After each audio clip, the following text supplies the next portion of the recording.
Assalamualaikum warahmatullahi wabarakatuh. Salam, Om Swastiastu, Nama Budaya, Salam Kebajikan.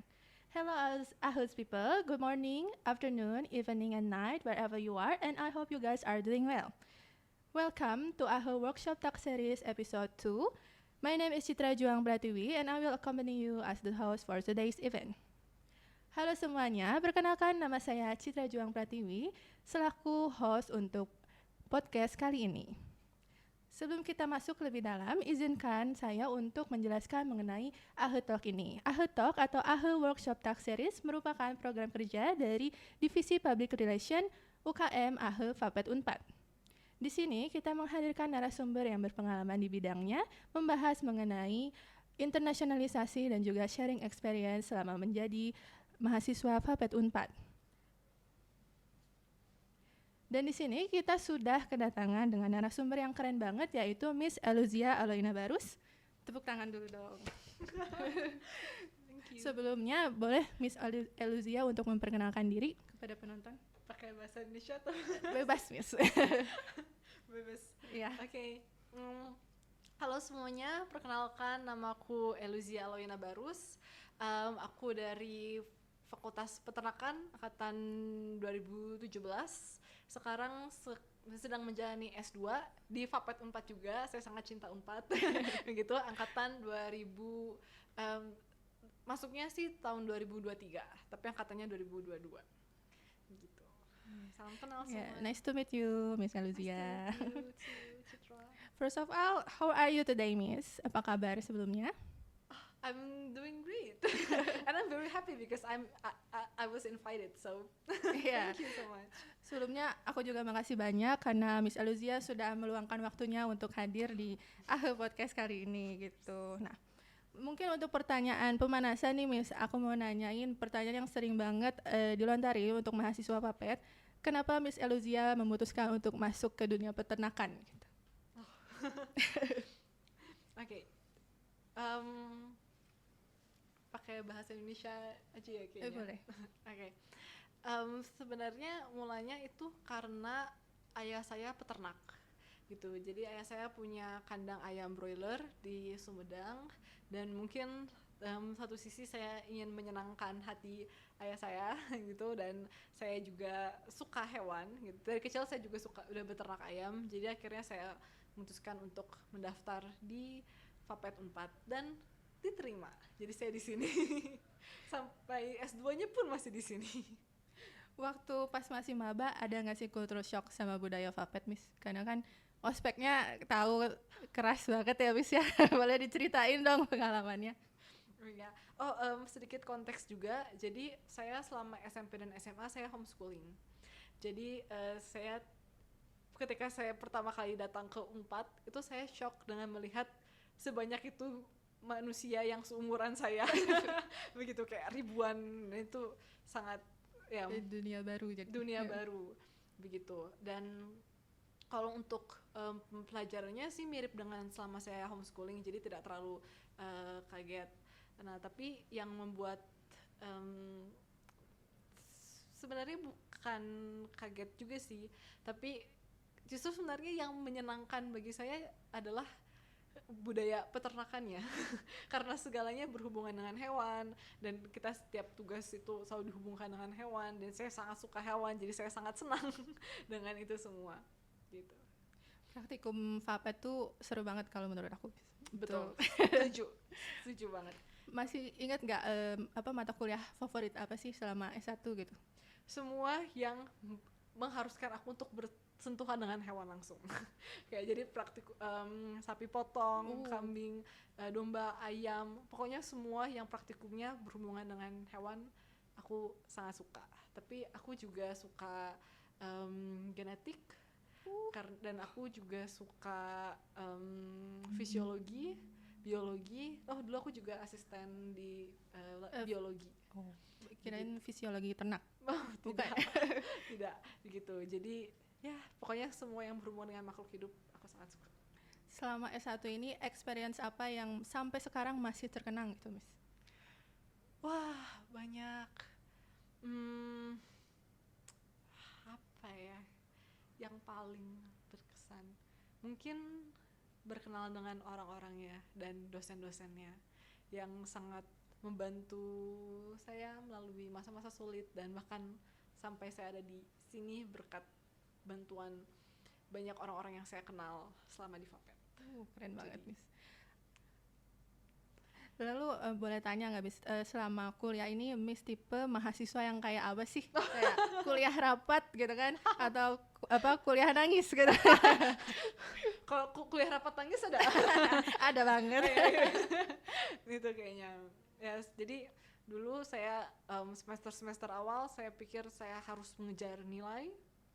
Jadi saya beneran kuliah pulang untuk nugas, kuliah pulang nugas gitu, kuliah nugas. Tapi kemudian saya merasa sayang karena banyak melewatkan organisasi, jadi akhirnya saya kuliah nugas rapat. Begitu terus. Dan nangis. Ya. Organisasi apa yang diikutin Miss di Vapet waktu itu? Ada Persekutuan Mahasiswa Kristen, lalu juga ada Rabbit Ranch. Anak RR ya. Lalu juga BEM, ikut BEM, asisten lab. Lalu ini yang terakhir itu kantor internasional. Kantor internasional Vapet. Angkatan pertamanya. Keren banget, berarti pencetus gitu. Ya. Untuk internasionalisasi ini boleh di-share dong pengalaman mengenai lomba-lomba di kancah nasional ataupun internasional gitu selama di Vapet. Nah, uniknya saya tidak pernah ikut lomba. Tidak pernah ikut lomba, betul. Nah, tapi karena saya di kantor internasional, yang itu berkat ada Pak Rangga, Bu Novi, dan dosen-dosen yang lain, Pak Diki, Pak Rifki, itu saya banyak bertemu dengan pembicara-pembicara luar, event-event luar, kerjasama, kolaborasi, general lecture, lalu juga conference, banyak lah begitu. Jadi perlombaan mungkin tidak, tapi untuk pengalaman cukup banyak. Keren banget. Nah, dengar-dengar dari Bu Novi sama Neng gitu kan, Miss ini baru aja lolos seleksi kegiatan Young Southeast Asian Leader Initiative. Yes. Betul? Dan bukan cuma lolos, saya baru pulang. Memang eventnya gimana, Miss? Bisa dijelasin nggak? Yeah, so Young Southeast Asian Leadership Initiative, disingkatnya YSEALI.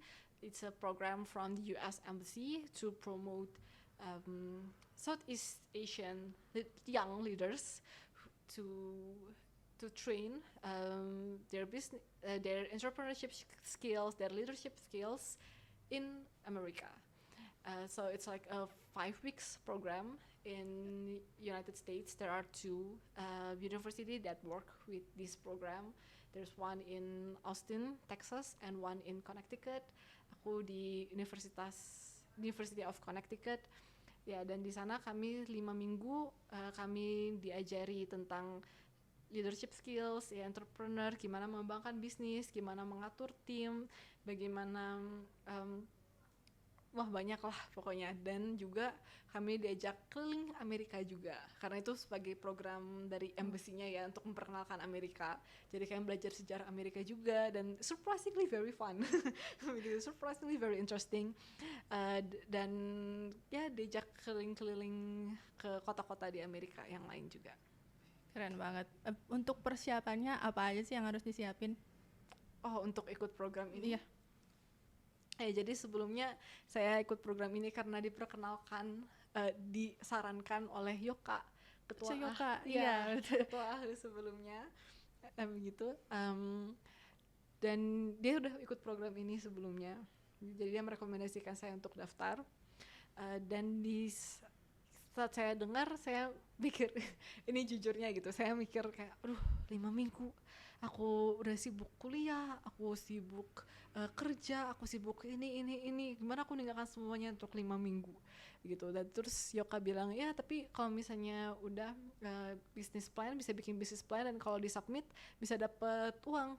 Berapa uangnya? $500. Aku daftar. Gas gitu. Nah, Jadi dari situ aku maunya tanya-tanya Yoka tentu saja kayak apa yang mereka cari pertama-tama. Dan lalu ternyata mereka hanya mencari orang yang punya proyek yang baik, kemudian wawancara, dan setelah itu baru diseleksi. And I didn't have much expectation of myself when I apply.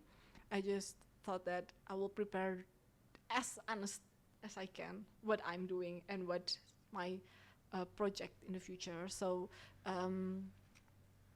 Ibu Novi juga mengajarkan saya tentang animal welfare, dan itu saya sangat suka materi itu gitu. Jadi saya ingin kandang saya untuk menjadi salah satu kandang ayam broiler yang mengutamakan kesejahteraan ayam di sana gitu. So that's what I brought up in my project that I use in my essay to apply.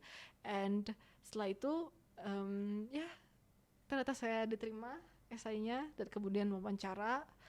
Dan di situ saya sebenarnya udah mempersiapkan banyak begitu, kayak aku harus menjelaskan ini betapa aku program ini untuk memajukan Indonesia begitu kan, untuk menolong orang-orang yang butuhkan, untuk menolong ayam-ayam di Indonesia.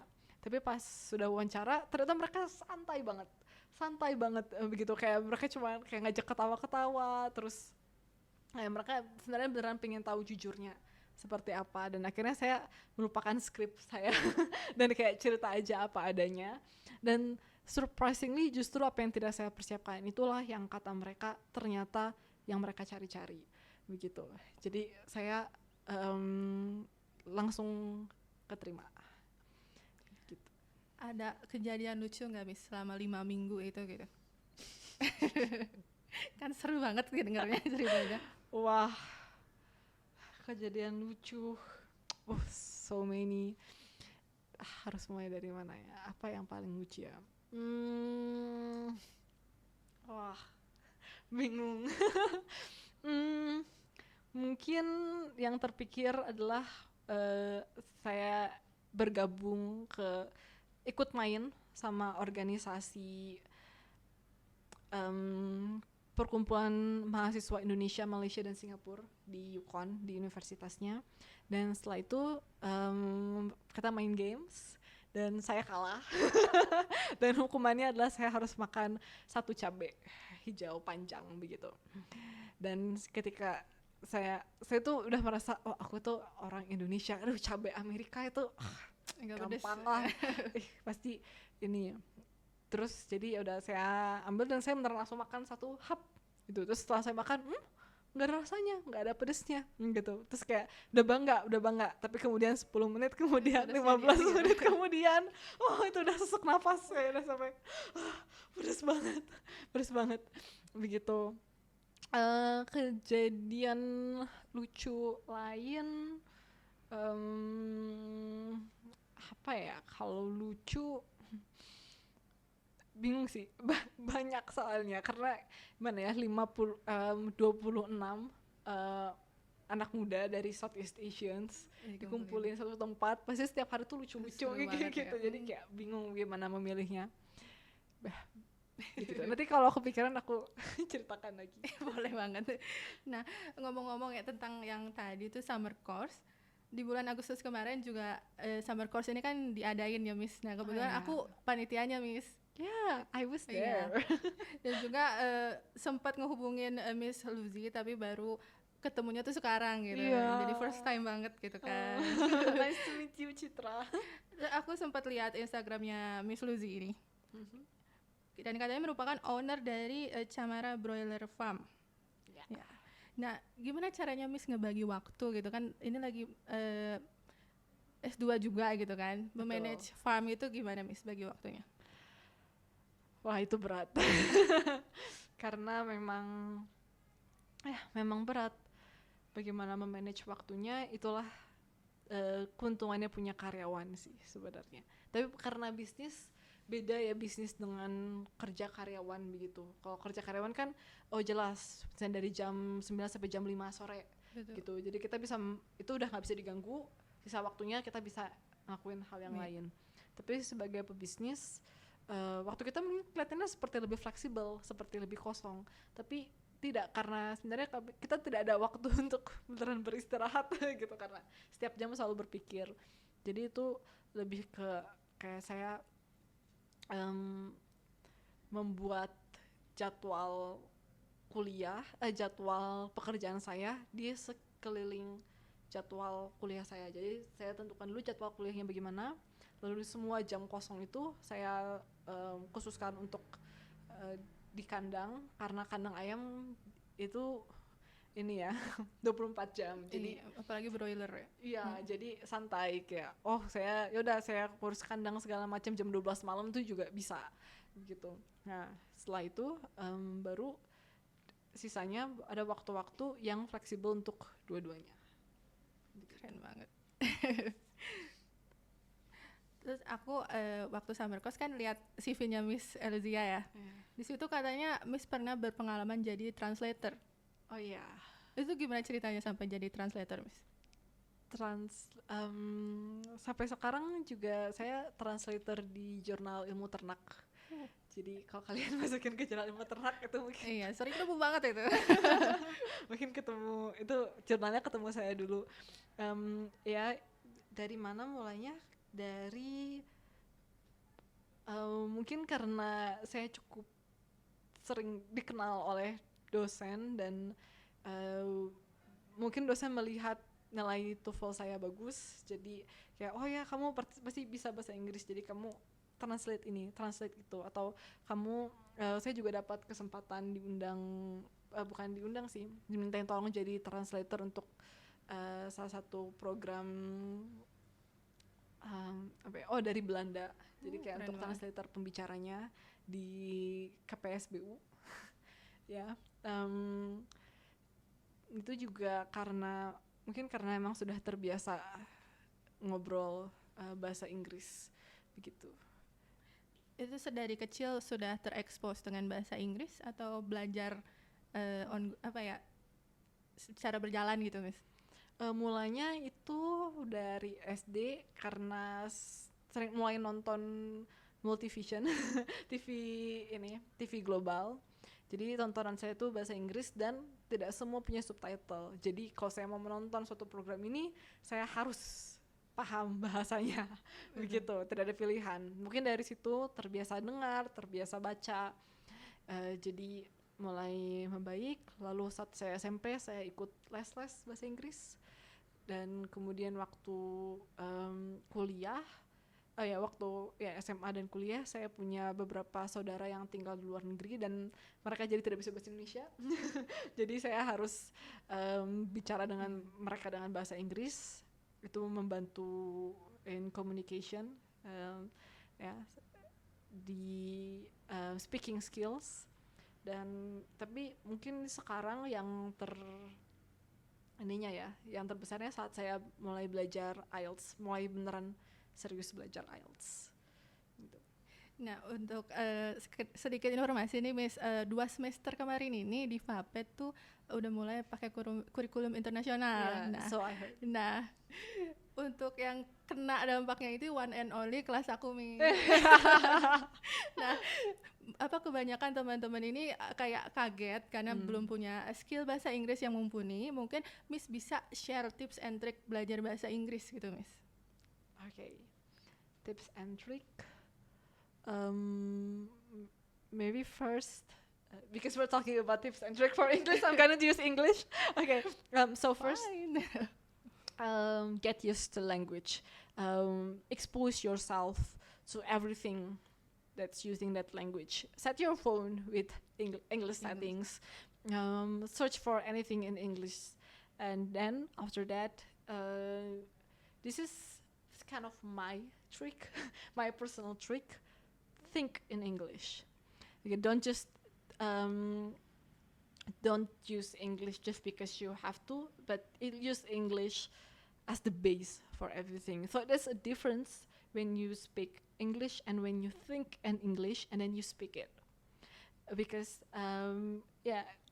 because when we think in Bahasa and then we speak in English, our brain has to process it from Bahasa to English. Like we have to translate it first, and it kind of it will prolong your process in learning English. But if you start to think in English, and I do that by speaking to myself in the toilet, in my bedroom in English, and then setelah itu, you get used to think in English, and then what you can just pour out your mind. You can speak more freely, you can speak more confidently in English. Betul banget.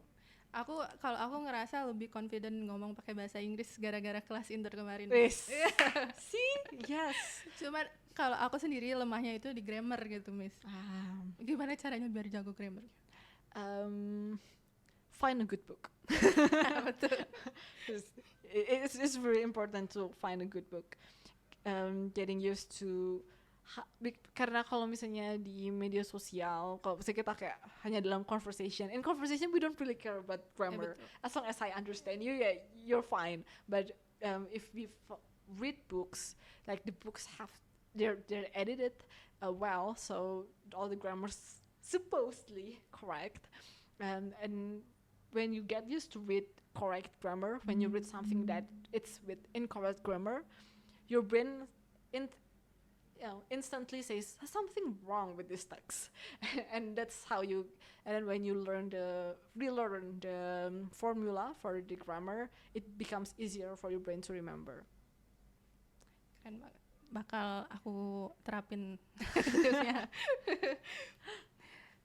Nah mungkin kita masuk ke sesi terakhir sebenarnya, Miss.